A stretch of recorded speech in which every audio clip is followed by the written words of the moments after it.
शराब जैसी चीज को तो अनिवार्य रूप से छोड़ना चाहिए। शराब किसी का भला नहीं करेगी, आपके बच्चों को कभी आगे नहीं बढ़ने देगी। आपके बच्चे ऐसे ही रह जाएंगे, ना कोई पढ़ेगा ना लिखेगा, कुछ नहीं होगा।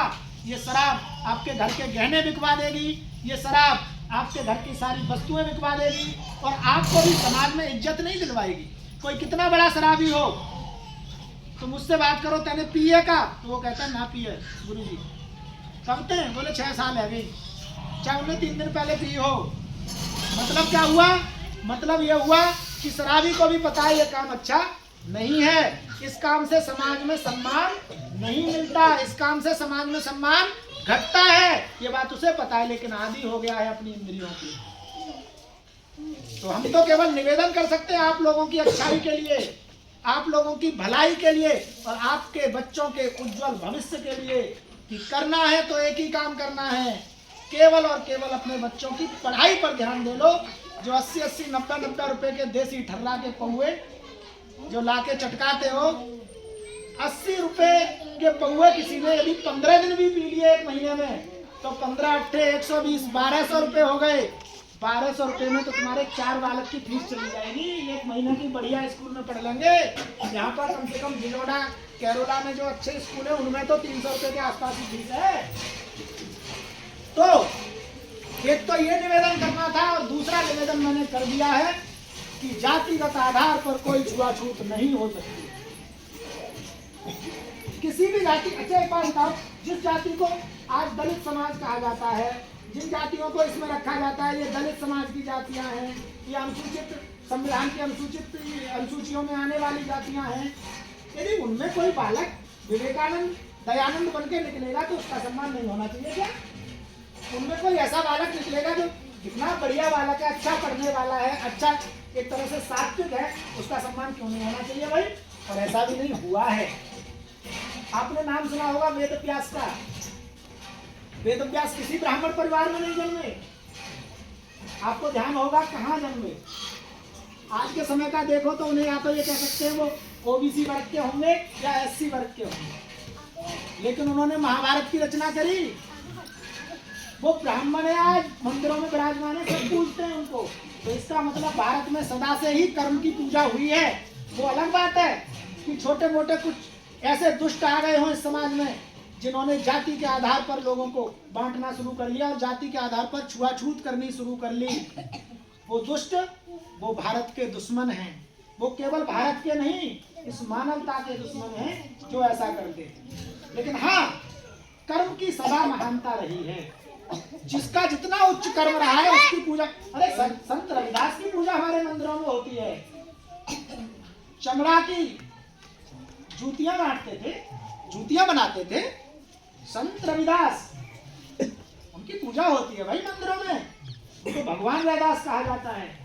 वाल्मीकि महाराज को भगवान वाल्मीकि कहा जाता है। हम उनको भगवान कहकर पूरा देश, कोई ऐसा नहीं कि वाल्मीकि भगवान को केवल कोई एक जाति भगवान कहती है, नहीं, पूरा देश भगवान कहता है। ब्राह्मण हो चाहे दलित हो चाहे पिछड़ा वर्ग हो, कोई हो, सब उनको भगवान कहते हैं। तो इसका अर्थ यह हुआ कि हम सब जातिगत कोई भेदभाव नहीं, भेदभाव है कर्मगत। हम अपने कर्मों को श्रेष्ठ बनाएंगे, हम अपने बच्चों को, हम अपने अंदर आ चुके दुर्गुणों को छोड़ेंगे, अपने बच्चों में आने नहीं देंगे, और अपने बच्चों को पढ़ाएंगे पढ़ाएंगे पढ़ाएंगे पढ़ाएंगे तो सब ठीक होगा। डॉक्टर साहब अंबेडकर साहब की यहाँ देखो आपको मूर्ति विराजमान है। इन्होंने क्या कहा है कि शिक्षा वो शेरनी का दूध है, जो पिएगा वो दहाड़ेगा। क्या ये बात समझ में नहीं आती? बाकी बातें सब समझ में आती हैं। बाकी बातें समझ के बहुत बड़ी बड़ी बातें कर लेंगे, बहुत बड़ी बड़ी भेदभाव का दीवारें खड़ी कर लेंगे कि नहीं अंबेडकर साहब के ये लोग हो गए और उन साहब के ये लोग हो गए। ऐसा कैसे हो सकता है?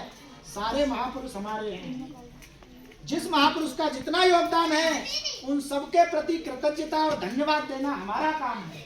हम उनमें के नहीं कि किसी एक को ही धन्यवाद देते रहे, नहीं, जिनने इस देश के लिए योगदान दिया है, जिसने इस भारतीय संस्कृति के लिए योगदान दिया है, वो सब हमारे अपने हैं। उन सबका कृतज्ञता प्रकट करना, उस सबको धन्यवाद देना, ये हमारा काम है।